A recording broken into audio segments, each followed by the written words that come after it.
The time has come to lose the extra weight and inches I've gained from having many chronic conditions, being disabled, having had surgery, and not having enough physical activity from being stuck in bed. But how will I do it? And why is this crucial for my health? What's my game plan? I share all this and my progress through a series of videos in the coming months. But we begin today with all the information I need to share at the beginning of this journey. Please remember that I am not a medical professional. I am a patient sharing my journey. I do not aim to provide any medical advice. I'm just going to take you through my learnings. So please seek a medical professional for your needs, or multiple professionals, because that's what I needed. So let's begin with some background, especially why it's crucial I lose weight. If you wish to skip portions of it, I wouldn't advise it, but if you do, then check out the description box for the various timestamps that take you through all the sections of this video. So, some context. I have always been someone who has managed my weight very well. I've been very careful to not gain weight because I was diagnosed with PCOS and endometriosis when I was 11. I was made aware of the importance of remaining fit to help my hormones, bone health, and help maintain my sugar levels, as my gynecologist had warned of insulin resistance or becoming pre-diabetic, diabetic, any of the three, from having PCOS if the inches around my stomach increased.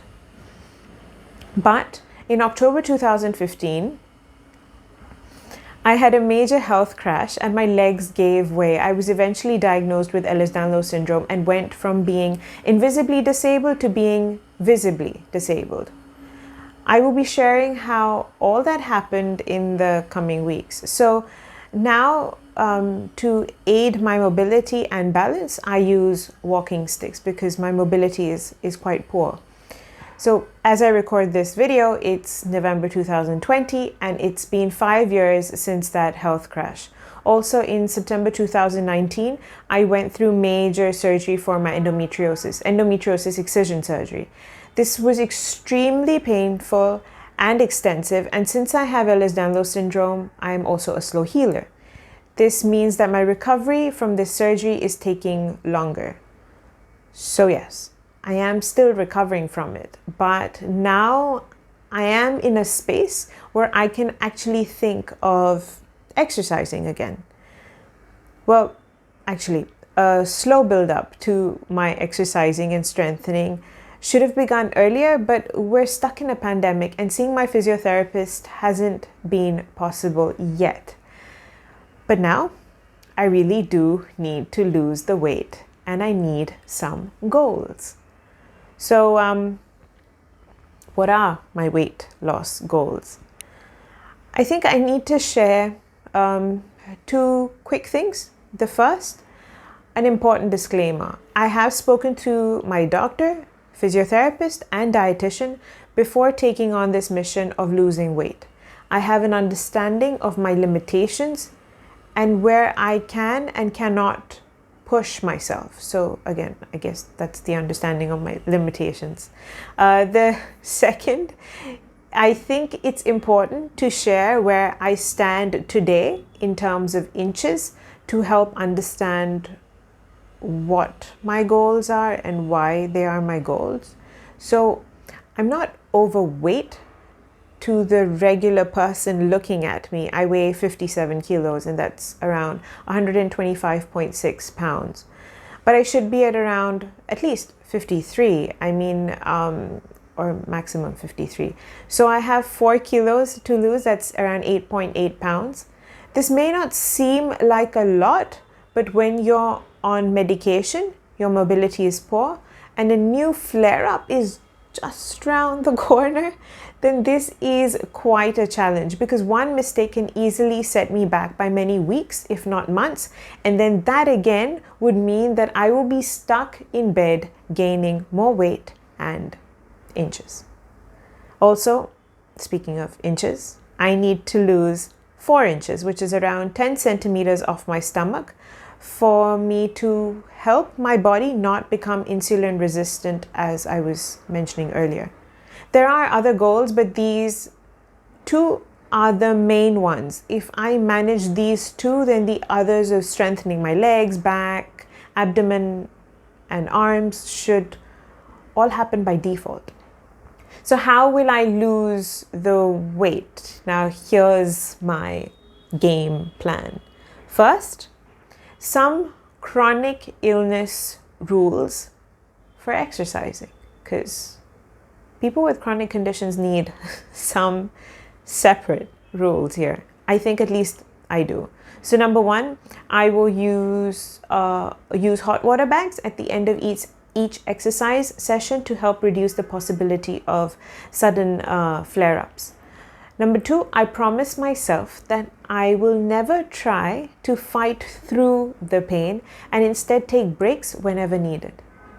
Number three, if needed, I will break down my exercise sessions into 2 parts in one day so that I do not do too much in one go and overwhelm my body.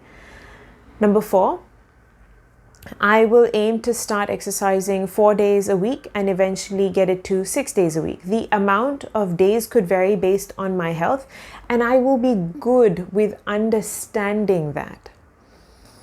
Number five, and I think it's the most important rule, I will enjoy the process.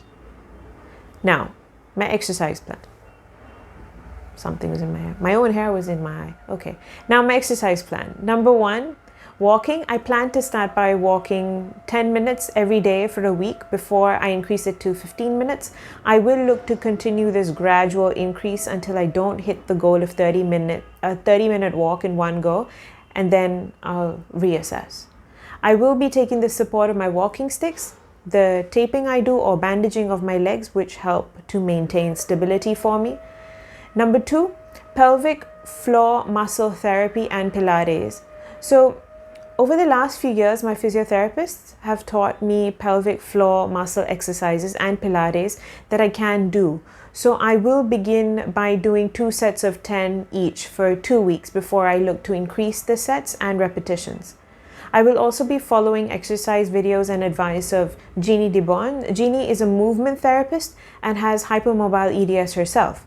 So I see her advice on how to understand and limit the hypermobile joint range as very important for me to be able to exercise and reach my goals as safely as possible.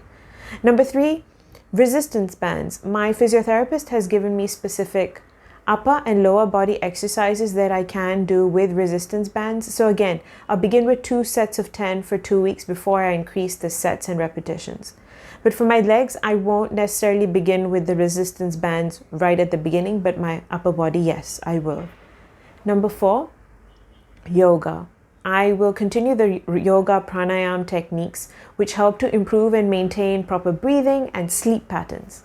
I have written about this, and I will link the blog post of the actual techniques in the description box. Number five, stretching. It's very easy when you're hypermobile to believe that you're always well stretched. Instead, this belief can stiffen the muscles. Well, not the belief, just the lack of doing the stretching. So keeping the fact that my joints hyperextend, I will stretch my entire body at the beginning and end my sessions with a gentle foam roll to just help ease out any issues. Number six, diet. I follow a diet that caters to my endometriosis and EDS issues. I will link that video so that you can understand what my limitations are. I also have a plan laid out by my dietitian, which I follow and will continue to do so, as that currently doesn't require any reviewing. Although I do need to increase protein in my diet, which I have to find ways of doing without adding lean meats, protein powders which have collagen in it, and certain forms of dairy. I'll keep you posted once I've discovered something that works in terms of protein and doesn't hurt what I can't have. It doesn't hurt my diet. So just a quick goal reminder. I need to lose 4 kilos, which is 8.8 pounds. I need to lose 4 inches of my stomach, which is 10 centimeters. My time frame is 12 months. This may seem like a lot, but I'm giving myself the opportunity to pace it, reduce the chances of a flare-up, and also enjoy the process as I promised. Also, I promised to keep you guys updated on how it's going with going every few months, and hopefully some practical videos, which I kind of struggle to shoot, but I promised to give it a go. So yeah, I'm just gonna pace this and enjoy this. And if you've gone through the challenge I'm getting started in, then I'd love to hear from you and get to know how it's gone for you or going for you if you're still on it. And if you like this video, then please do like and share. And if you wish to be with me on this weight loss journey, then please do hit the subscribe button and press the bell icon as well. So thank you and take care of yourself. Bye-bye.